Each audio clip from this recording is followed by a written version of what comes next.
Sexton. Thank you for joining us for Close Up. 2 weeks and 2 days until Election Day, and it's crunch time for the candidates, certainly in the 1st Congressional District, which is about as evenly divided and swingy a district as you can get these days.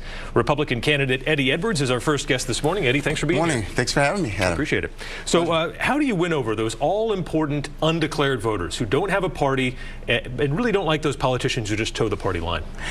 I think you do what we've been doing the entire time. You talk about honesty, you talk about integrity, you talk about character, you talk about the beauty and grace of our nation, and particularly our state. And I think they want a candidate they can be proud of, someone that they know will go down to Washington and fight, stand up for what is right, but will not be an antagonistic type of figure that would not be there just to resist without working across party lines and getting things done on behalf of the Granite Staters in CD1.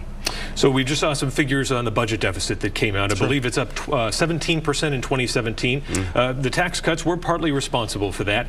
Do you think more tax cuts are prudent if it will increase the deficit? I think, number one, some of the tax cuts have also brought in more revenue to the general fund as well. Tax cuts have also, we've seen this enormous growth in job opportunities, entrepreneurship, record low unemployment. Those things are great as well. We have a problem with spending in Washington. And I personally, I think when we say to American people, particularly in the Granite State, having more money back in your pocket, on average, the families here are receiving $3,000 back in their pocket. That's a wonderful thing. They have that extra money to turn over in our communities, to turn over in our state. And my job is to keep Washington, D.C. from taking more money out of our state. That's the real problem here. Republicans got the tax cuts part of that done, but the spending also went up too in 2017, and they're in control here. Are you going to be a voice against that? A lot of Republicans worry, you know, we vote for somebody and then the spending keeps going up. Well, sure. I'm going to be a fighter for reducing our debt and deficit, because I think that's the right thing to do. We're passing on costs to future generations, so we have to bring spending out of control. And I think that's the goal here. But it can't take place in 2 years. It's not going to, you know, this is a slow growth that we have to bring down spending. So if you're elected, will you be advocating for the complete and total repeal of Obamacare? I'm going to be advocating for a free market system, one that offers greater choice. Right now, there's no competition for hospitals. There's no competition for insurance. There's no competition in terms of negotiating pharmaceutical drug prices. We're the only country that does not negotiate pharmaceutical drug prices, which is an enormous cost to Granite Staters here. I've met people who are paying, 2 gentlemen actually, who have cancer, who are paying $10,000 a month for their cancer treatment. That's $120,000 a year. I've met Granite Staters who are paying $25,000 to $30,000 a year for health care insurance. That's not affordable. And so I think we really have to bring down the cost of that. And I personally, I believe the best way to do that is not only to just put a stop on it, but repeal the health care benefits of Congress members. That creates urgency on their part. We're subsidizing 70% of their health care costs, and while Granite Staters are suffering, we're paying for their cost. And so I think that will spur people to get motivated to have a free market health care system. You've been taking some heat from your opponent based on some comments on Social Security you made in a recent debate. The quote, moving forward, we have to look at the way to start weaning people off of Social Security as well in the future. That's your statement, but you're claiming those words have been taken out of context. Oh, absolutely, Adam. And this is one of the things I found so disappointing, not only about Chris Pappas, but about the entire political process. You know, every year, every political cycle, we say we want to change the way we do politics. I've actually tried to do that. I've tried to enter this race and be very candid, very open with folks, but when you see people take your words out of context, and they understood very well what you meant, and then actually outright lie.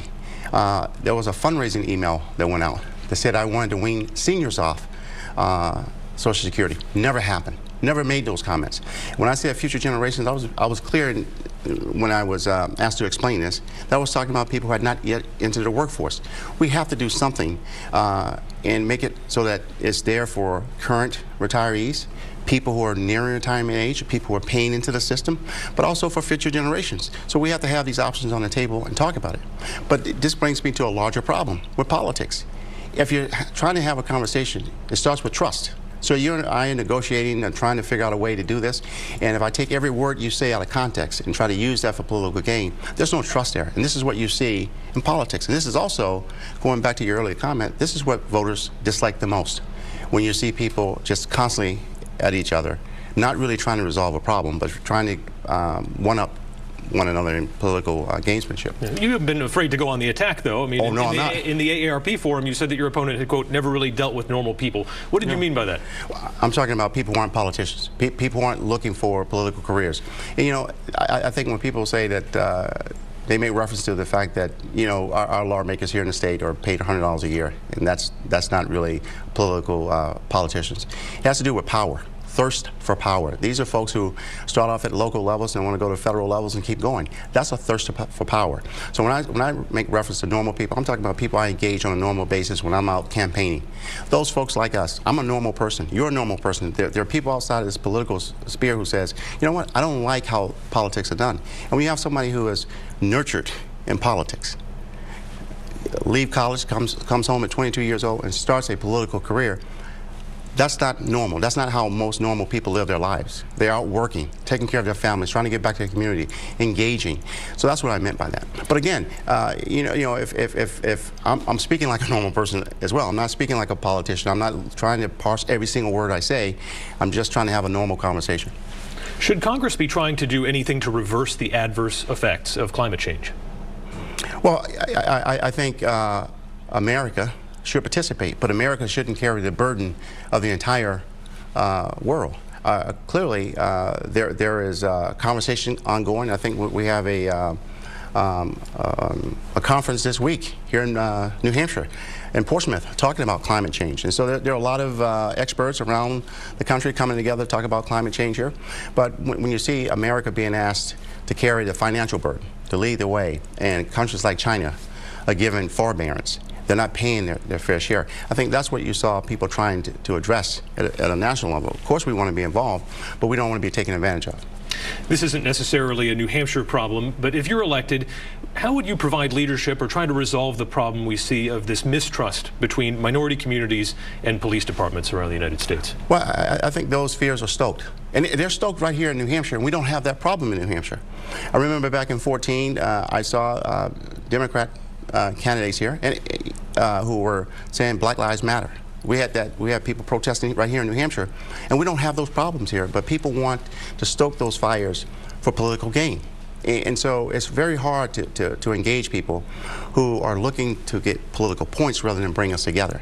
And that's why I think you see a resurgence all over this country for people who have military backgrounds, law enforcement backgrounds are being encouraged to run. Why? Because we're used to working with people we don't like, we disagree with, we agree with.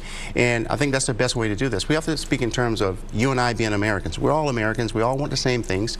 But when we start to divide us over race, ethnicity, sexual orientation, gender, that's how we rip our country apart. And I think we have to get back to a place where we're all respected.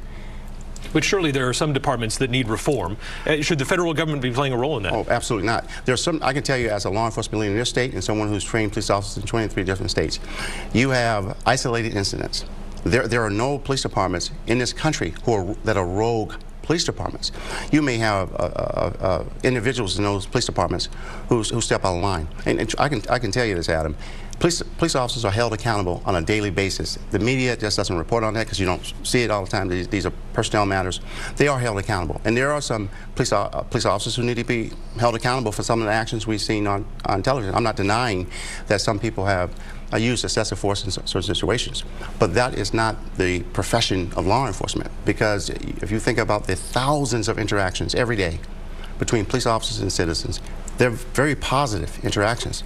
But we take one interaction by a police officer who's probably poorly trained, upset, or whatever his issues are, or her issues are, they need to be addressed. But that is not the profession of law enforcement. All right, Eddie Edwards, we thank you for your time here today on Close Up, but we'll see you at the Granite State Debates. Yes, thank you. All right.